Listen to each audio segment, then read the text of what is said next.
ሶስተኛ ጥያቄ ማህበራዊ እገዛ በሚሰጥ የቤተ ክርስቲያን የአገልግሎት ዘርፍ በማደራጀት ውስጥ ተሳትፈሃልን? ምን የማህበረሰብ ጉባኤ ችግሮችን ለመረዳት ሞከርክ? ተደራሽነትንና መንፈሳዊነትን እንዴት አጣምሮ እገዛ መስጠት ይቻላል ብለህ ታስባለህ? እሺ ምን ማህበራዊ የጉዳይ ላይ ተሳተፍክ የሚለው በመጀመሪያ እንግዲህ የያዕቆብ መልእክትን በምናጠናበት ጊዜ አጠናንና ብዙ ተከራከርን፣ ብዙ ነገሮች መጡ። ከዛ በኋላ እሺ ከዚህ ሁሉ ክርክር በኋላ ግን ያዕቆብ እንግዲህ ድሆችን መርዳት ምናምን እያለ ነው። እኛ ታዲያ አጥንተን መሄድ ብቻ ነው ወይ የሚል ነገር መጣና ከዛ ቁጭ ብለን አወራና መጀመር አለብን ቤተክርስቲያናችን ውስጥ ካሉ ከወንድሞቻችን መጀመር አለብን። ልክ ያዕቆብ እንደሚለው የተራበን ሰው ሂድ ጥገብ እያለ ነው ያለ ነው። እኛ ራሳችን እንደዛ ነን አለና ስለዚህ ምን እናድርግ በሚለው ላይ እንግዲህ ተወያየን። ከዛ በዚህ እንትን ላይ እንግዲህ አንድ ቤተክርስቲያን ውስጥ ይህንን ነገሮችን ድሆችን የሚያግዝ ነገር እናቋቁም የሚል እንቅስቃሴ ተጀመረ። ለመጋቢዎች አሳወቅን። ከዲያቆናት ጋር ሆነን ከነሱ ጋር ውይይት አደረግን። በቃ ይቋቋም የሚል ነገር ተጀምሮ አሁን ፕሮሰስ ላይ ያለው በደንብ አላለቅም። ስለዚህ እዛ ላይ ትንሽ ተሳትፎ ነበረ። እንግዲህ ቀጣዩ ጥያቄ ምን ችግሮች ታዩ ለሚለው ቤተክርስቲያን ላይ ብዙ ችግሮች አሉ ብዬ አስባለሁ። እኛ በዋናነት ያየነው ኢኮኖሚካሊ ሰዎች ሲቸገሩ ወይ ግለሰቦችን ጠይቃሉ ወይ በሆነ መንገድ ካሪኮ ተቸግረዋል እንደዚህ ሆናል የሚባል ወሬ ነው የሚሰማው እንጂ በተደራጀ መልኩ ያን ሰው ማገዝ የለም። ስለዚህ መጀመሪያ ያየነው የኢኮኖሚ ችግር ነው። ግን ምን ችግሮች አሉ ከተባለ ከዛ በላይ ያለ ለምሳሌ ማማከር የሚፈልጉ ሰዎች አሉ። ችግራቸውን አብሮ የሚያለቅሳቸው አብሮ የሚያላቅሳቸው ሰው የሚፈልጉ ሰዎች አሉ። ከእንደገና የት ነህ ጠፋ መባል የሚፈልጉ ሰዎች፣ መጠየቅ የሚፈልጉ ሰዎች አሉ። እነዚህን ችግሮች አሉ። እንግዲህ እነዚህን ችግሮች ቤተክርስቲያን ወደፊት እንደምትሰራባቸው አምናለሁ። የሁላችንም ስራ ነው፣ የከሌ ስራ የሚባል የለም። ስለዚህ እነዚህን አይቻለሁ። ከዛው ጋር ተያይዞ የተነሳው ጥያቄ እንግዲህ ይህን ችግር ለመፍታት ይሄ ተሳትፎን ከሌላ ጋር ማድረግ ማዋሃድ እንዴት ነው የሚፈታው የሚሉ ነገሮችን እንዴት እንትንላቸዋለን የሚሉትን እንግዲህ ከሌሎች በጎ አድራጎት ሊሆን ይችላል ወይም መንግስታዊ ከሆኑ ከእነሱ ጋር አብሮ መስራት የሚለው ነገር ላይ በጣም ስናወራው እንግዲህ ብዙ ነገሮች ላይ ከበጎ አድራጎት ለምሳሌ እና ከእንደዚህ አይነት ነገሮች ጋር መስራት የሚለውን ነገር ብናስብ አንድ ሰው ለምሳሌ መንፈሳዊ አገልግሎትን ማዋሃድ ከሌሎች ጋር ለሚለው ለምሳሌ አንድ ሰው በተራበ እንደዚህ የሚባል አባባል አለ። በተራበ ሰው ሆድ ውስጥ የእግዚአብሔር ጥሪ አለ ይባላል። እና አንድ ሰው ተርቦ ከሆነ ልክ እንዴት ነው ልናብለው ያስፈልጋል። ያማት ማለት ነው። በዛ በተራቦ ቦታ ሰው እግዚአብሔር ነው ያለው። ወይም ልክ ጌታ መጥቶ ራሱን አይዴንቲፋይ ያደረገው ተርቤ ያላበራችሁ ምናምን ሲል ከተራበው ሰው ጋር እና እንደዚህ ያን ነገር ይባላል አባባልም አለና ጌታም አይዴንቲፋይ ማድረግ እንደዛ ሲራቡ ያዝንላቸዋል ምናምን ነገር ምንም እንትን አያደርግም። ኢቭን እንደማይከተሉት እያወቀ ራሱ ለምግብ ራሱ እንትን እያለ ያበላቸው ነበረ። እና ስለዚህ እነዚህ ነገሮች የተበደለ ሰው ስናይ የክርስቶስን ስቃይ እንድናይ ክርስቶስ ለተበደሉት አይደለ ያን ለኛ አይደለ እኛ ለተሰቃየ ነው በደል ደረሰብን አይደል ያን ሁሉ እንትን ያለው። ስለዚህ በዛ ውስጥ ክርስቶስን ማየት እንድንችል በጎ አድራጎት ብቻ አይደለም ግን ጉዳዩ ብዙ ጊዜ ሰዎችን መርዳት፣ ሰዎችን ማብላት፣ እነዚህ ነገሮች ማድረግ የተራበ ሰው ጉዳይ ብቻ አይደለም ልክ የክርስቶስን ፍቅር ማካፈልም ጭምር ነው። ስለዚህ በጎ አድራጎት አደረግን ሳይሆን የክርስቶስን ፍቅር ለማለት ነው ለማካፈል ነው። እንግዲህ ቀደም እንዳልኩት ብዙ ጊዜ የመልካም ስራ የሰዎችን የተቸገሩ ሰዎችን መድረስ ለነሱ ነገር ማድረግ የተራበው ማብላትና የሚሉ ነገሮች ሀገራችን ውስጥ በአጋጣሚ ሆነው ጥቅም ከማግኛ ጋር ተደርጓል። እግዚአብሔርን መያዣ ከእግዚአብሔር ነገር ማግኛ ተደርጓል። እና ይሄ ቶታሊ ትክክል መጽሐፍ ቅዱሳዊም አይደለም። የመጽሐፍ ቅዱሳዊ ሀሳብ ምንድን ነው? እግዚአብሔር ይህን የወደቀውን ዓለም የተጨቆነውን ዓለም እያደሰ ነው። ስለዚህ እኛን ሲጠራን ይህን እየወደቀ ያለውን ዓለም በእኛም በኩል እኛን ተጠቅሞ ለማደስም ጭምር የተራበውን ምንደርስለት ጭምር ነው። ስለዚህ ስራችን እንጂ የምትጠራንበት ስራ እንጂ ለእግዚአብሔር የሆነ ነገር ሰጥተነው ከዛ የሆነ ነገር ልናገኝ አይደለም። ስለዚህ እኛ ከእግዚአብሔር ሲጠራን ይህን ነገር ሲንትን ሲለ ትልቅ አገልግሎት ነው። ስለዚህ የታማኝነትን ጉዳይ ነው ማለት ነው። ስለዚህ በዚህ ጉዳይ ላይ እንግዲህ ብዙ ዋና ዓላማችን ምንድነው ሰው ከተባለ ሰዎችን ከችግር ማውጣት ብቻ አይደለም። እሱ ብቻ አይደለም። ዋናው ዓላማችን ወደ ማህበረሰቡ ማምጣት፣ ወደ እግዚአብሔር ማህበር ሰዎችን ማምጣት። ስለዚህ እነዚህ ሰዎች የተራቡ የተቸገሩ ሰዎች በቋንነት ከእግዚአብሔር ጋር ህብረት አድርገው ለሌላው እንዲደርሱ ወደዚህም ህብረት መምጣት አለባቸው። በጎ አድራጎት ድርጅቶች ወይም ሌሎች ነገሮችን ካየን እነሱ የይሁንሃ ሲቆሙ ይቆማል። በቃ ብዙ ችግር አለ። ወደዚህ ማህበረሰብ ያመጣ ነው ሰው ግን ከኃጢአት ባርነት ነፃ የወጣ በአእምሮ የታደሰ ነገ ለሌላው መፍትሄ የሚሆን። ስለዚህ ወደዚህ ማህበር አምጥተ ነው ከብቸኝነት አውጥተ ነው ወደዚህ ማህበር ቀላቅለ ነው የእግዚአብሔርን ስራ መስጠት አለበት። ስለዚህ ቤተሰባዊ መተሳሰብ የሚፈጠርበት ወደዚህ አምጥተን ይህንን ስራ ማሰራትና ይኖርብናል። ለዚህ ደግሞ ትልቅ ድልድይ መሆን ያስፈልገናል ማለት ነው። በጣም ጥሩ ማብዩ። የመጨረሻ ጥያቄ ነው ያለን። እንደዚህ አይነት አገልግሎቶች ትልቅ ቦታ ይሰጣቸዋል በማህበረሰቡ ውስጥ፣ ግን ተያይዞ የሚፈጥሩት ጫና አለ። አገልግሎቱ በሚሰጡት ግለሰቦች ውስጥ፣ በቤተ ክርስቲያን ውስጥ አንተ ላይ ሊሆን ይችላል፣ ከአንተ ጋር አብሮ ትልቅ ስትሬን የአእምሮ ጫና ይፈጥራል። ችግሮቹ ማየቱ ራሱ ችግር ይፈጥራል። ከዛ ደግሞ ብዙ ችግሮች ደግሞ ሲደጋገሙ ስትሬን ብቻ ሳይሆን በርናውትም በቃ ሁሉ ችግር እንደው ሁሌ ችግርና በርናውት ያመጣልና እሱን ከመቋቋም አንጻር ምን አይነት ዝግጅት ያስፈልጋል? ራስን ጠብቆ አገልግሎቱን መስጠት ያ ዘላቂነቱን ያስጠብቃል። ዘላቂ የሆነ ማህበራዊ ፍትህ ለማምጣት እገዛ ይመጣል ሳይቋረጥ ማለት ነው። ያንን በተመለከተ ምን አይነት ዝግጅት ወይም ስልት መንደፍ ይቻላል ብለህ ትገምታለህ? የቅድሙ ላይ ትንሽ መጨመር ይቻላል።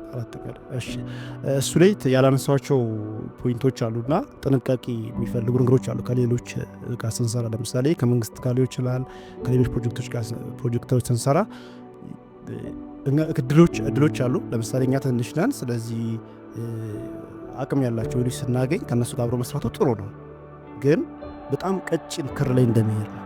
ስለዚህ ምክንያቱም እኛ የጨውነት ጣዕማችንን ማጣት የለም የትም ቦታ ብሎ። ስለዚህ ቅድም ያነሳናቸው ለምሳሌ ኢፍትሐዊነትን መተቸት፣ ከዛ እውነትን መጋፈጥ በምንሄድበት ጊዜ በእርግጥ በፍቅር መሆን አለበት ምንም ነገር ስናደርግ። ግን ያን ስናደርግ ያን የሚያጠፋብን ከሆነና ትብብሩ ብቻ እንዲቀጥል ገንዘብ እስካገኛቸው ድረስ ዝም በሉ የሚል ነገር ከሆነ ቶታሊ ያን ነገር ማቆም ያስፈልጋል። በጣም ጥንቃቄ ይፈልጋል። ምክንያቱም ዋና ዓላማችን በጎ አድራጎት ከፍቶ ሰዎችን እየረዱ እያበሉ ምናምን ሳይሆን ወደ እውነተኛው ማህበረሰብ ማምጣትና የተቀየረ ማህበረሰብ የተለወጠ ማህበረሰብ እንዲሆን እንጂ የተረዳ የሚኖር እድሜ ልኩ እንደዛ የሚኖር ወይም በዛ ውስጥ በቃ የሆነ ጥቅም የተገኘ የሚኖርበት ምናምን መሆን የለበትም። ስለዚህ አብዛኛው ደግሞ ፕሮጀክቶች የምናያቸው ፕሮጀክቶች እንደዛ ስለሆኑ በጣም ጥንቃቄ ያስፈልጋል የሚለው ለመጨመር ነው።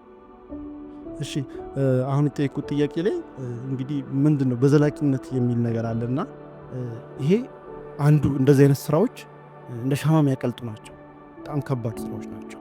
ስለዚህ ይሄ በርናውት የምንለው የሚያመጣ ነገር ነውና እነዚህን ነገሮች እንዴት ነው በዘላቂነት ጤናማ በሆነ ሁኔታ ዘላቂ ሆነው እንዲቀጥሉ ማድረግ የምንችለው ምንድን ነው የሚለውን እዚህ ጋርም ሶስት ነጥቦችን አነሳለሁ። አንደኛው ይህ ራእይ የእግዚአብሔር ራእይ እንደሆነ ማመን ያስፈልጋል የመጀመሪያው። ስለዚህ መነሻችን መሆን ያለበት ሁል ጊዜ ማስታወስ ያለብን ጉዳይ የራእዩ ምንጭ እግዚአብሔር መሆኑ። ቅድም ምን ብለናል? እግዚአብሔር ፍጥረትን እያደሰ ነው። እግዚአብሔር ፍጥረትን እያደሰ ከሆነ ይህን እያደሰ ያለውን ፍጥረት በእኛ በኩል መስራት ፈለገ ጠራን እንጂ እኛ ከራሳችን ያመነጭ ነው የራሳችን ራእይ አይደለም። ስለዚህ የእግዚአብሔር ስራ ከሆነ በዛ ውስጥ ድርሻ ነው ያለን። ስለዚህ መጀመሪያ እሱ ማወቅ ያስፈልጋል። ስለዚህ በዚህ ክፍል ላይ ልክ ጳውሎስ የሚለው ነገር አለ፣ አንዱ ይተክላል አንደኛው ያጠጣል፣ የሚያሳድገው ግን እግዚአብሔር ነው። ስለዚህ ይህንን የእግዚአብሔር የሚያሳድገው ነገር ለእግዚአብሔር መስጠትና ሸክሙ ሁሉ እኔ ላይ ነው፣ እኔ ነኝ የምተክለው፣ እኔ ነኝ የማሳድገው ከሚል ነገር መውጣት ያስፈልጋል። ስለዚህ ሮልን ይህንን በአግባቡ ማወቅና በዛ መሄድ ያስፈልጋል። ስለዚህ ሁሉንም ነገር ጠቅልሎ እኔ ብቻ የሚለው ነገር ከመጣ በጣም አስቸጋሪ ይሆናል። ስለዚህ የእግዚአብሔር ስራ ስለሆነ በእምነት የሚሰራ ስራ እንጂ በትግል ራስን በጣም በማልፋት ምናምን አይደለም። ስለዚህ እሱን ማስታወስ ያስፈልጋል። ስለዚህ ምንጩም የራእዩ ምሰሶ ነው። ሁለተኛው የሰንበት ብዬዋለሁ፣ እረፍት ያስፈልጋል። ስራ ሲሰራ እረፍት እግዚአብሔር ለእስራኤል ከሰጣቸው አንደኛው ነገር 6 ቀን ሰርተ በሰባተኛው እረፍ ነው እና ልክ እዚህ ላይም የእግዚአብሔርን ስራ ስንሰራ እረፍት ያስፈልጋል። አረፍ ብለን እረፍት ስንል ያው ሰብሰብ ብለን የምናወራበት የምንጫወትበት ከዛ ከቤተሰብ ጋር ጊዜ የምናሳልፍበት ያስፈልጋል። ስለዚህ ይሄ በርናውት ነው። ምክንያቱም ይሄ ሰርተን ጀግነታችን የምናሳይበት አይደለም፣ የሆነ እንትን የምንልበት ሳይሆን የእግዚአብሔር ስራ ስለሆነ ስለዚህ ጸሎት፣ ጸጥ ያለ ጊዜ ከእግዚአብሔር ጋር የምናሳልፈው የራሳችን ጊዜ ስራው በጉልበት የሚሰራ ሳይሆን በእግዚአብሔር መንፈሳዊ እርዳታ የሚሰራ መሆኑን የምናስታውስበት ጊዜ ያስፈልጋል ማለት ነው። ስለዚህ እንደዛ ካልሆነ እንደ ዓለም ሰዎች ነው የምንሆነው። በቃ አንድ ሰዓት ካለፈችን አለቀልን እንደምንለው ከዛ ይልቅ በእግዚአብሔር እንደሚሰራ አምነን ቁጭ ብለን ከእግዚአብሔር ጋር ጸጥታ ጊዜ የጸሎት ጊዜ ያስፈልገናል ማለት ነው። ሶስተኛው እና የመጨረሻ ፖይንት እንግዲህ ህብረትን ጥቅም ለመካፈል አብሮ መሆን ያስፈልጋል። ስለዚህ በዚህ ውስጥ ደግሞ ሸክምን መካፈል አለ። ህብረት እንግዲህ ሲሆን አንደኛ በህብረት ውስጥ የምናደርገው ነገር ምንድነው? እግዚአብሔር ለሰራና ትንሽ ስራ ያሳየውን ታማኝነት የምንመሰክርበት እና ሴሌብሬት የምናደርግበት ነው። እግዚአብሔር በዚህ ሳምንት በእኔ እንደዚህ ያደረገ፣ በእኛ እንደዚህ ሰራ፣ ስለዚህ ዓላማው በእኛ የተፈጸመ ነው ብለን እግዚአብሔርን የምናመሰግንበት ስላለን ሰክሰስ በጣም ሴሌብሬት የምናደርግበት ያስፈልገናል። ሁለተኛው ደግሞ ሸክማችን የምንካፍልበት። ስለዚህ በህብረት ቁጭ ብለን የከበደንን ነገር የደረሰ ምክንያቱም ቅድም ብለናል ይሄ በጣም በርናውት የሚል በጣም ከባድ ስራ ስለሆነ በዚህ ውስጥ የደረሰብንን ነገር ደግሞ አብረን የምናካፍልበት ይሆናል። ስለዚህ በዚህ ውስጥ እንግዲህ ሸክሙ የጋራ ይሆናል። የጋራ ሲሆን ደግሞ ይቀላል ማለት ነው። ስለዚህ በእንደዚህ ሁኔታ ሌላ አገልግሎት ላይ አገልግሎት ሳይሆን እና አገልግሎት ራሱ ቆም ብለን በህብረት ሆነን ምንገመገምበት ከዛ አብረን ሸክማችን የምንካፈልበት ደስታችንን አብረን ደግሞ ሴሌብሬት የምናደርግበት እንዲሆን ያስፈልጋል ማለት ነው። መጨረሻ ምን ምክር አለዎት? እንደ ቤዛ ላለች ቤተክርስቲያን ብዙ ጊዜ ይህን አገልግሎት ችላ ያለችው ይመስላልና ግን በቤዛ ውስጥ ጠቅላላ አብያተ ክርስቲያናትን ታሳቢ አድርገው ምን ትላለህ? ቤዛን የመሰለች ቤተክርስቲያን ብዙ አሉ። ማህበራዊ ፍትህ ላይ ብዙ እየተንቀሳቀሱ አይደለም። ምን ምክር ትሰጣለህ? እሺ እንግዲህ የመጀመሪያው ነገር ወንጌላት ላይ እንመለስ ነው ብለው ወንጌላት ላይ አጠቃላይ አስተምሮቻችንንም ሁሉንም ነገር በጌታ በኢየሱስ ክርስቶስ ትምህርቶች እንፈትሽላለሁ። ጌታችን ምድር ላይ ሲመላለስ ቤተክርስቲያን ዋናው ዓላማዋ ጌታ የሄደውን መንገድ ተከትላ መሄድ ነው። ስለዚህ እንደዛ ከሆነ ጌታ ምን አድርጓል? ምድር ላይ ድሆችን ሲሰበስብ ነበር፣ የተገፉትን ሲያቅፍ ነበር፣ ውሎና አዳሩ እንኳን ከተገፉት ሰዎች ጋር ነበር። ስለዚህ እንደዛ ከሆነ ቤተክርስቲያን ቁጭ ብለን ወንጌልን ድጋሚ ማየትና ካለንበት ቅዠት ከሚመስል ነገር እንወጣ ይገባል ብዬ አስባለሁ። ከትምህርቱን የቃል ትምህርታችንን ከተግባር ጋር መስፋት ይኖርብናል ማለት ነው። ምክንያቱም ጌታችን ሲመጣ ድሆችን ነፃ ለማውጣት ነው፣ የታሰሩትን ለመፍታት ነው ሲል ከሰበከው ካለው በኋላ ቀጥሎ የምናገኘው አጋንንትን ሲያወጣ፣ ድሆችን ሲሰበስብ፣ የተራቡትን ሲያበላ ነው ያየነው።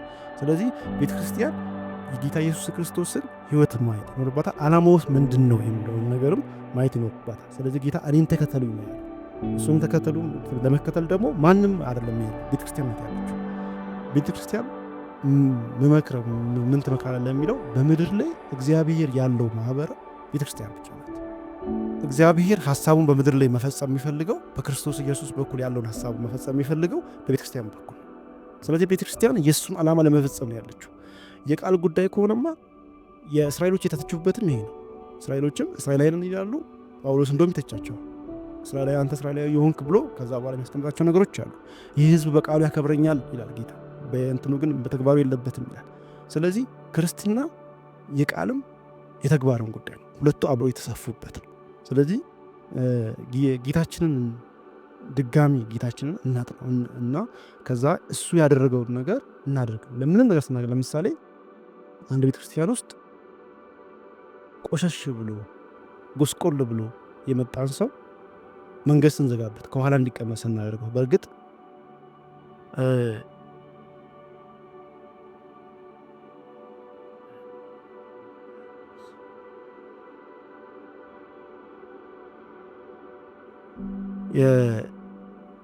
ቤተ ክርስቲያን ለምሳሌ አንድ አሁን ለኩት ጎስቆል ብሎ የመጣ ሰው ተጎሳቅሎ የመጣ ሰው የሆነ ለእይታ ደስ የማይል ሰው ቢመጣ በእርግጥ ቤዛ እንደዚህ አይነት ችግር የለም። ግን አሁን አብዛኛው ቤተ ክርስቲያኖች ላይ እንደዚህ ነገሮችን እናያለን።